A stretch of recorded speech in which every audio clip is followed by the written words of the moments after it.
My name is Claire. I am 29 years old. I lived a quiet life in the town of Reading.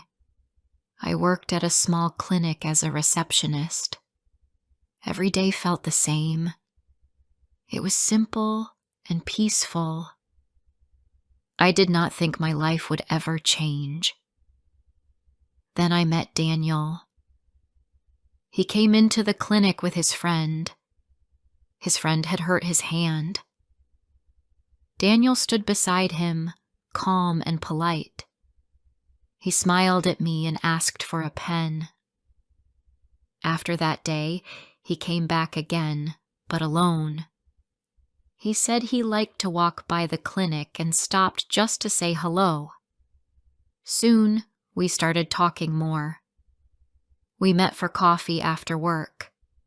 He was funny, kind, and a little quiet. He said he worked with electronics and fixed phones at home. He told me he did small jobs for friends and earned cash that way. I liked that he was simple, like me. After 2 months, we became a couple. He often came to my flat and stayed the night. He brought food and cooked dinner. He helped clean. Sometimes we sat in silence, and it still felt nice. He looked at me with warm eyes. I felt lucky. One evening, he said he wanted to move in with me. I said yes. We bought a small wardrobe for his things. He kept his backpack near the door. He said it held tools. I never looked inside.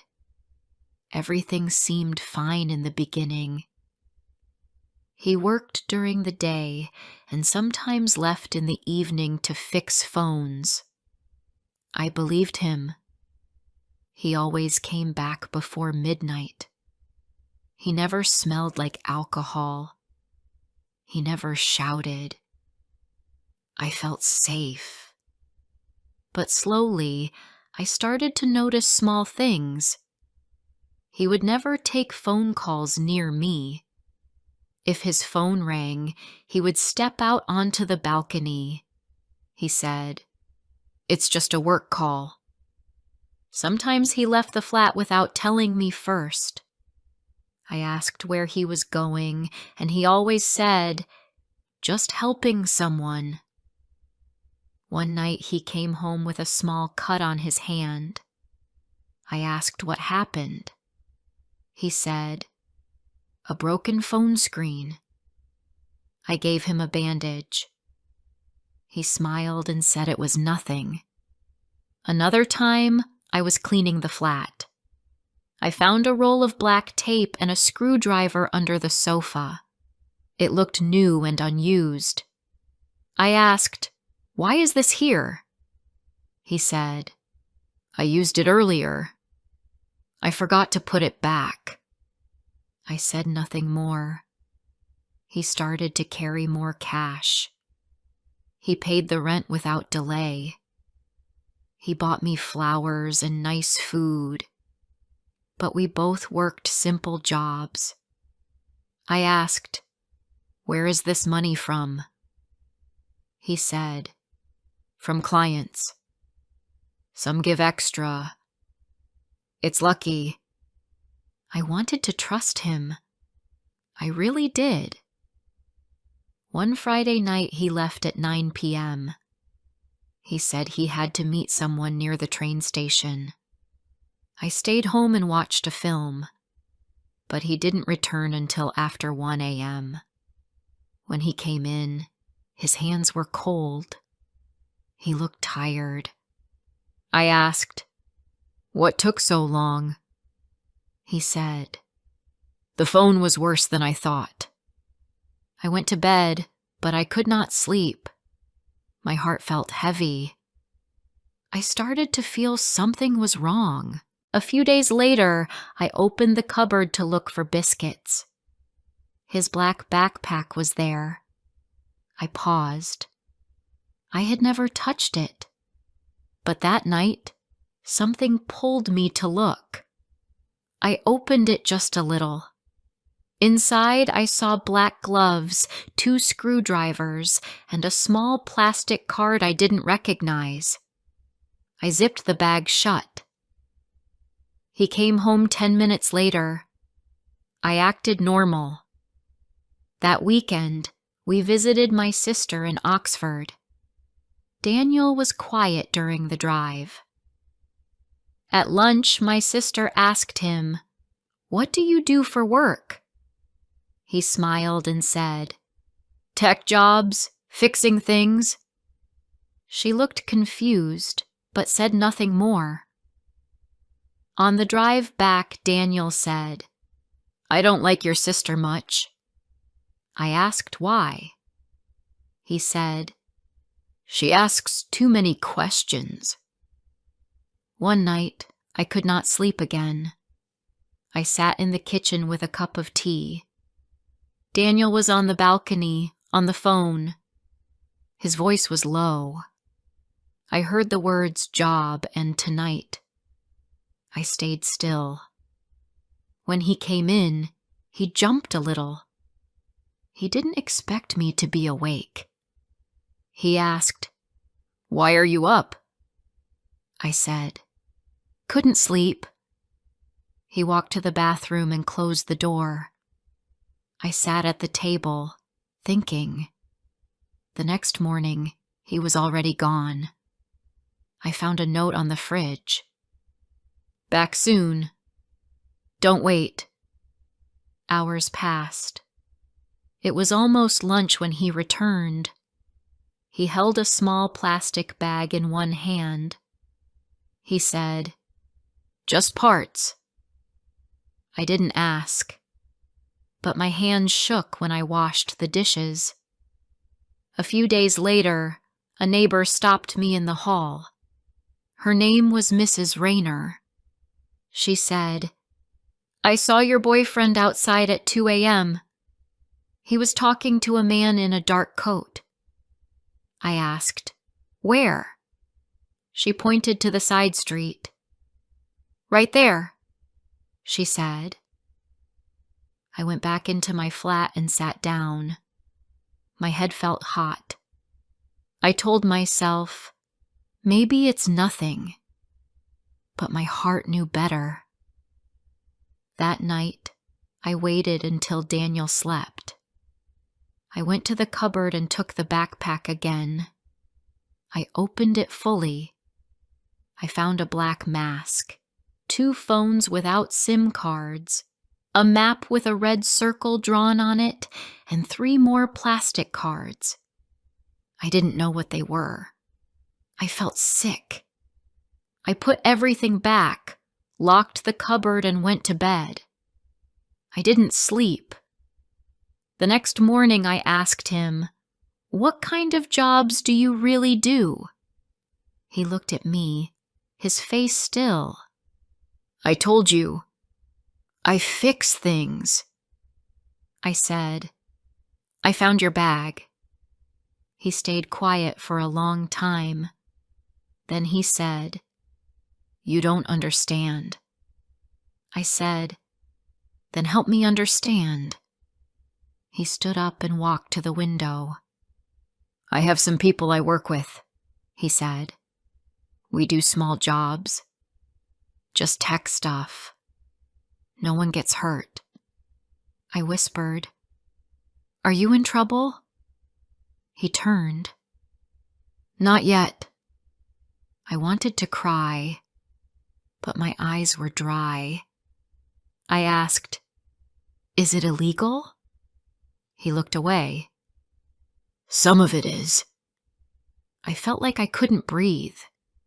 He said, "I do this to pay my debts." I didn't want you to know. I was going to stop. I said, "When?" He didn't answer. That night I lay in bed and looked at the ceiling. I thought about the first time we met. I remembered his smile. It felt like a lie now, but a small part of me still loved him. That was the worst part. The next day, I called my sister. Before I share the rest of my story, I need to know, where are you listening from? Knowing someone hears me, understands me, gives me strength. My sister's name is Ruth. She is older than me.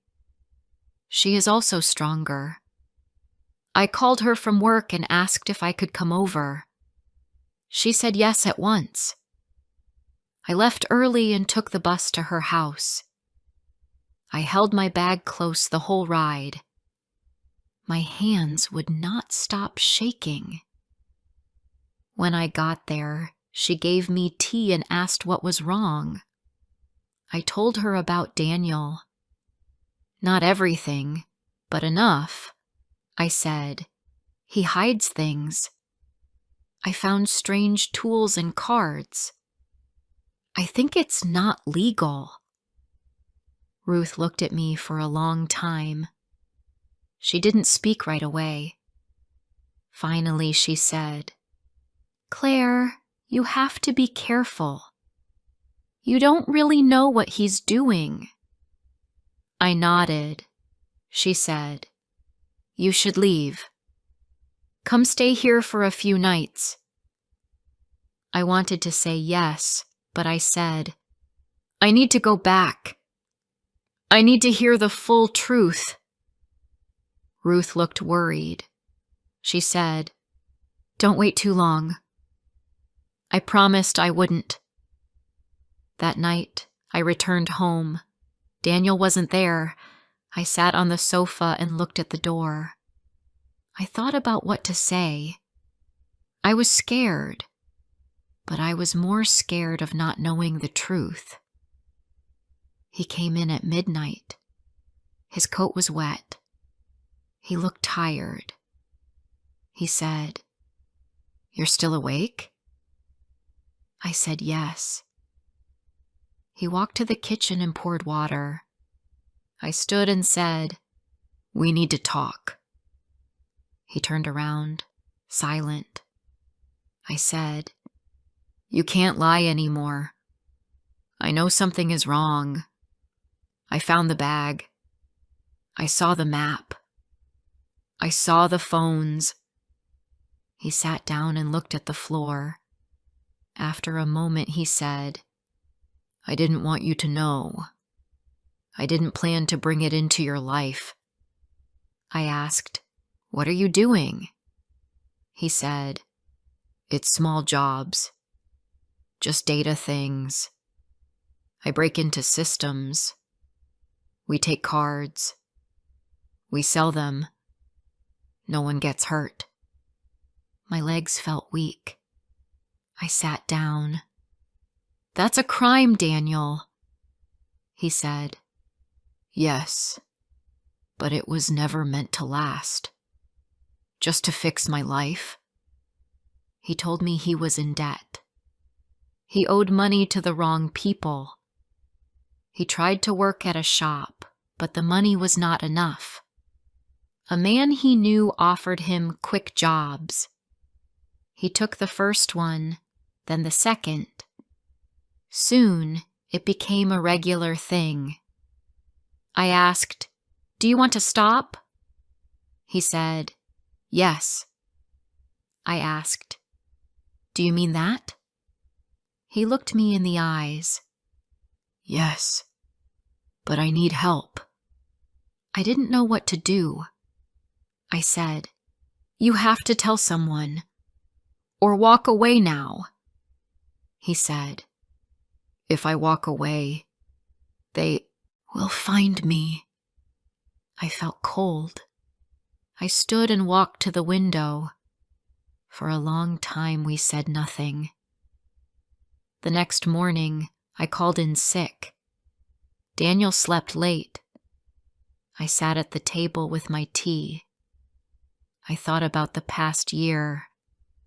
I thought about the kind man who gave me flowers, the one who fixed my old toaster and made soup when I was ill. That man was still here. But now, He came with danger. Daniel got up around noon.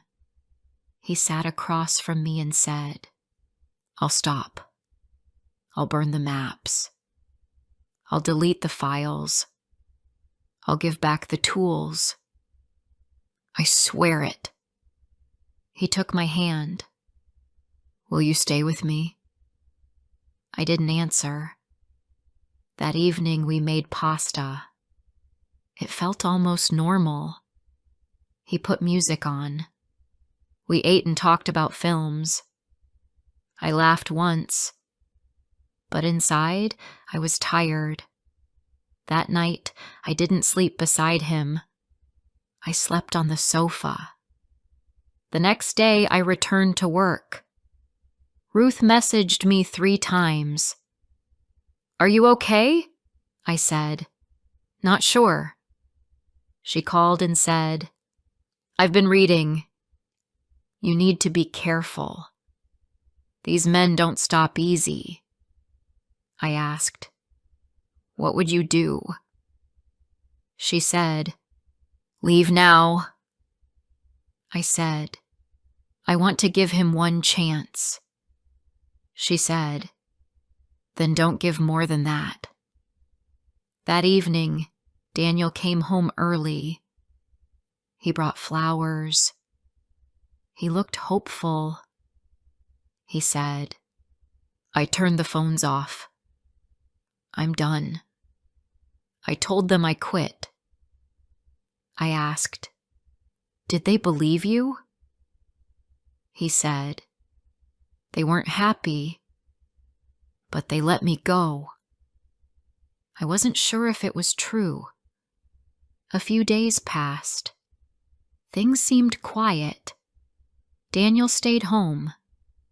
He cleaned, cooked, and played music. He helped an old neighbor carry her bags. He smiled more. He made plans for us to visit his aunt. For the first time in weeks, I felt a little peace, but it didn't last. One night, there was a loud knock at the door. It was past midnight. We were in bed. Daniel froze. I sat up. He whispered, "Don't answer." My heart pounded. The knock came again. Then silence. After 5 minutes, Daniel walked to the door. He didn't open it. He waited. After a long pause, he looked through the peephole. He turned to me and said, "It's no one." But I didn't believe him. He stayed up the rest of the night. I heard him walking in the kitchen, opening and closing drawers. I didn't ask what he was doing. The next day he said, "I need to go out." I asked, "Where?" He said, "Just for a walk." I watched from the window as he left. I had a strange feeling, so I followed him. I stayed far behind. He walked fast and looked around often. He turned into an alley behind a shop. I stopped and waited. After 10 minutes, he came out with a small bag. When we got home, I asked, "What's in the bag?" He looked surprised. "You followed me?" I said, "Just tell me." He opened the bag. Inside was a phone, gloves, and cash. My heart sank. "You said you stopped," I whispered. He said, "I did. This is the last thing." "You promised," I said. "I had no choice," he replied. That was the moment I knew. He wasn't ready to stop. Not really. I packed a small bag and called Ruth. She said, "Come now." I left Daniel a note. I love you, but I can't stay in this. He wasn't home when I left. I locked the door behind me and walked away. I stayed with Ruth for a few days. She gave me a small room in her flat. Her baby was always smiling, and that helped me smile too. But inside, I felt confused. I still loved Daniel, but I could not trust him anymore. He said he wanted to stop, but I saw he was still hiding things. I read the note I left on the table before I left our flat. I had written, "I love you, but I cannot live in fear." I meant every word. Daniel sent me many messages. He said he was sorry. He asked me to come back. He told me that he was ready to stop and wanted to change, but I didn't answer. I needed time to think. Ruth told me I did the right thing. She said, "Love is not enough if there is danger." I knew she was right. On the third day, Daniel came to Ruth's flat. He didn't call before coming. I was sitting in the kitchen when Ruth walked in and said, "Daniel is outside." My heart started to beat fast. I did not know if I wanted to see him or tell him to go away. I walked out the door and saw him standing near the street. He looked tired. His clothes were messy, and he had dark circles under his eyes. He said, "Hi, Claire. Can we talk?" I didn't speak right away, but I nodded. We walked to a quiet park near the flat. We sat on a bench. I didn't look at him at first. Daniel said, "I know you left because I lied. I did lie. I said I stopped the jobs, but I didn't. I was scared to stop. I didn't want to lose you. But I did, anyway." I stayed quiet. I was listening, but I wanted to hear more. He said, "I burned the maps. I threw away the tools. I told the others I won't do this anymore." I turned to him and asked, "Did they believe you?" He said, "Maybe not, but I had to try. I'm tired of living like this." I asked, "What happens now?" He took a deep breath and said, "I want to go to the police. I want to tell them everything. If I don't stop now, it will only get worse. I don't want to hurt anyone. I don't want to hurt you." I looked at him. His eyes were red, but honest. I asked, "Will you go alone?" He nodded. "I already called them. I'm going tomorrow morning." That shocked me. I didn't know what to say. He was really going to do it. He said, "I'm not asking you to wait for me. I just wanted to tell you the truth before I go." We sat in silence for a few minutes. I looked at the trees, the sky, and the street. It was a quiet day, but inside me, everything felt loud.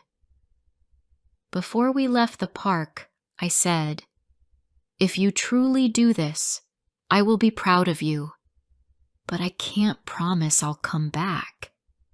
He nodded. "I understand." He walked me back to Ruth's flat. At the door, he said, "Thank you for helping me see what I had become." Then he left. The next morning, I waited. I kept checking my phone.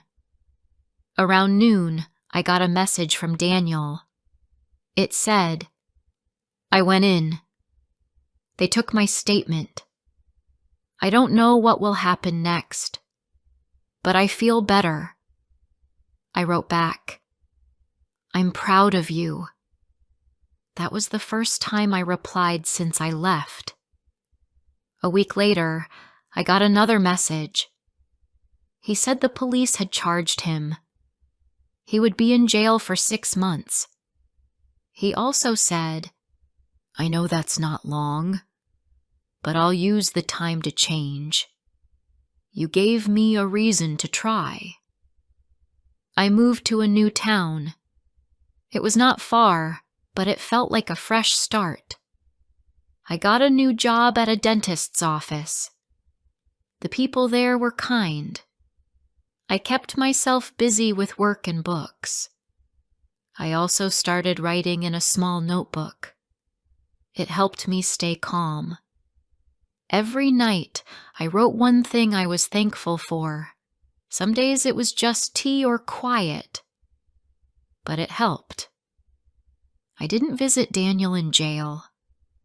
He sent me one letter. He said he was learning to live better. He was helping in the kitchen and reading books. He didn't ask me to come back. He just said, I hope you are happy and safe. That's enough for me. I cried after reading it, but it didn't hurt like before. It was a soft sadness. After 6 months, I heard that Daniel had finished his time. I didn't call him. I didn't send a message. I didn't want to open that door again.